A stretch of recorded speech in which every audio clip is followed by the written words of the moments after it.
Hello everyone, welcome to my channel. ఈరోజు మనం ఒక అద్భుతమైన రహస్యమైన జీవి గురించి తెలుసుకోబోతున్నాం. ఇది ఒక జైంట్ గ్రౌండ్ స్లాత్. ఇది ఐస్ ఏజ్ టైంలో నివసించిన ఒక జంతువు. ఈరోజు మనం దీని గురించి, దీని యొక్క హిస్టరీ అండ్ జీవన విధానం మరియు ఇది ఎలా అంతరించుకుపోయిందో మనం డిస్కస్ చేసుకోబోతున్నాం.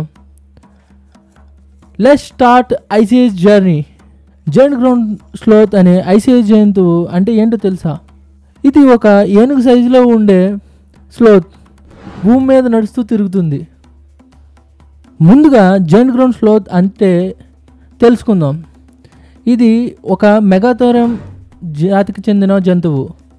మెగాథోరం అంటే గొప్ప జంతువు అని అర్థం. సో ఇది హిస్టరీలో దాదాపు 2.5 మిలియన్ ఇయర్స్ నుండి చివరి 10,000 సంవత్సరాల బీసీ వరకు జీవించాయి. ఇవి ఎక్కువగా దక్షిణ అమెరికాలోను మరియు ఉత్తర అమెరికాలో నివసించేవి. ఇప్పుడు మనం చూసే స్లోత్స్తో దూరం సంబంధం కలిగి ఉన్న ఈ జీవులు నేల మీద నడిచేవి, అందుకనే వీటిని గ్రౌండ్ స్లోత్స్లు అంటారు. కానీ సైజులో తేడా ఉండేది. సో ఇవి ఒక ఏనుగు గంట అండ్ 2 రైనోసార్స్ కంటే పెద్దగా ఉండేవి.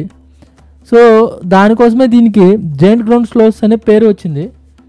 ఒక మెగాథోరం దాదాపు 6 మీటర్ల పొడవు, 4 టన్నుల బరువు ఉండేది. అంటే భూమి మీద నడిచేవి, చెట్ల మీద కాదు, అందుకే గ్రౌండ్ స్లోత్స్ అని పేరు. ఇప్పుడు వీటి లైఫ్ స్టైల్ గురించి తెలుసుకుందాం. జైంట్ గ్రౌండ్ స్లోత్స్ హెర్బివోర్ అంటే గడ్డి, ఆకులు, చెట్టు కొమ్మలు తినేవి. ఇవి చాలా వరకు ఒంటరిగా బ్రతికేవి, కొన్నిసార్లు గ్రూప్స్గా కూడా నివసించేవి, శాస్త్రవేత్తలు చెప్తున్నారు. వీటి ఫుడ్ స్టైల్ గురించి తెలుసుకుంటే, మెగాథోరం ఇది భారీ జంతువు కాబట్టి మనం ఇప్పుడు చూసే క్యామెల్ లాగా చెట్లు కొమ్మలను, పెద్ద పెద్ద చెట్లు కొమ్మలను, ఆకులను తినేవి. వీటి ఫుడ్ స్టైల్ అనేది చాలా ఇంట్రెస్టింగ్. మెగాథోరం 2 కాళ్ళతో నిలబడి దాని ముందర కాళ్ళతో కొమ్మలను కిందకి లాగి దాని బలమైన తన నోటితో చిటార కొమ్మలు ఉంటాయి కదా, సో వాటిని వంచి విరుపుకొని తినేసేవి. ఇంకా కొన్ని ఫాజిల్స్ చూస్తే ఇది మట్టిని తవ్వి రూట్స్ని కూడా తినేవని తెలుస్తుంది. ఊహించండి, ఒక భారీ స్లోత్ గార్డెనర్ లాగా ఫుడ్ కోసం తవ్వుతుంది. ఈ జైంట్ గ్రౌండ్ స్లోత్ ఎలా కనిపించేదంటే, ఇవి భారీ బేర్ లాంటి బాడీ, పొడవైన ముందరి కాళ్ళు, చిన్న తల కలిగి ఉండేవి.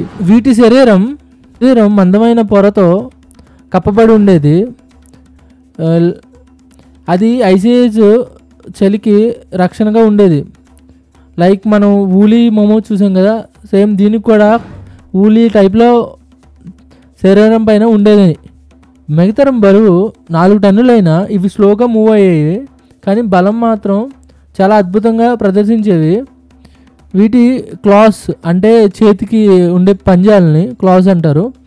సో భయంకరంగా పొడవుగా, వంగినగా, దాదాపు 1 అడుగు పొడవు క్లాస్తో ఫుడ్ కోసం తవ్వడం, చెట్లు కొమ్మలను వంచడం అండ్ వీటి తోక ముందరగాళ్ళతో నిలబడి వెనకమాల బ్యాలెన్స్ కోసం బలంగా సపోర్ట్ ఇచ్చేది. కొందరు శాస్త్రవేత్తలు అంటారు, so giant ground sloths saber toothed cat దాడిని తట్టుకునే శక్తి ఈ జీవులకి కలిగి ఉండేదని. ఇప్పుడు కీలక ప్రశ్న ఏంటంటే, ఈ భారీ జీవులు ఎందుకు అంతరించాయి? జైంట్ గ్రౌండ్ స్లాత్స్ దాదాపు 10,000 సంవత్సరాల క్రితం అంతరించాయి. ఐస్ ఏజ్ అయ్యాక భూమి వేడెక్కి గడ్డి, మైదానాలు, చెట్లు, ఆకులు అన్నీ తగ్గాయి. సో వీటి భారీ సైజు వల్ల వీటికి ఆహారం అనేది సరిగ్గా లభించలేక అంతరించిపోయిందని ఒక రీజన్గా అంటారు. ఇంకొకటి ఏంటంటే మానవుల ప్రభావం. ఈ సమయంలో మనుషులు దక్షిణ అమెరికాలో సెటిల్ అవుతున్నారు. వారు వీటిని ఫుడ్ కోసం వేటాడి ఉండవచ్చు, లేదా వీటి హ్యాబిటేట్ డిస్ట్రాయ్ చేసి ఉండవచ్చు. అనగా వాటికి ఆహారంగా ఉండే చెట్లను లేకపోతే వాటి నివాస స్థలాలను వీళ్ళు పాడు చేసి ఉండవచ్చు. అలా కూడా ఇవి అంతరించుకుపోయి ఉంటాయని శాస్త్రవేత్తలు చెప్తున్నారు. కొన్ని ఫన్నీ ఫ్యాక్ట్స్ చూద్దాం. మెగాథెరమ్ ఫాజిల్స్ మొదట 1788లో దక్షిణ అమెరికాలో దొరికాయి. శాస్త్రవేత్తలు షాక్ అయ్యారు దీని సైజ్ చూసి. ఈ జీవులు మన మోడర్న్ ట్రీ స్లోత్స్ ఉంటాయి కదా, వాటికి దూర సంబంధం కలిగినవి, కానీ life style total different. Hollywood movie లాంటి ఐసీఏజ్లో స్లోత్ క్యారెక్టర్ని సిడ్ లాంటివి ఈ జైంట్ స్లోత్ నుంచి ఇన్స్పైర్ అయ్యాయి. ఇప్పటికీ శాస్త్రవేత్తలు వీటి ఫాజిల్స్ని స్టడీ చేస్తున్నారు.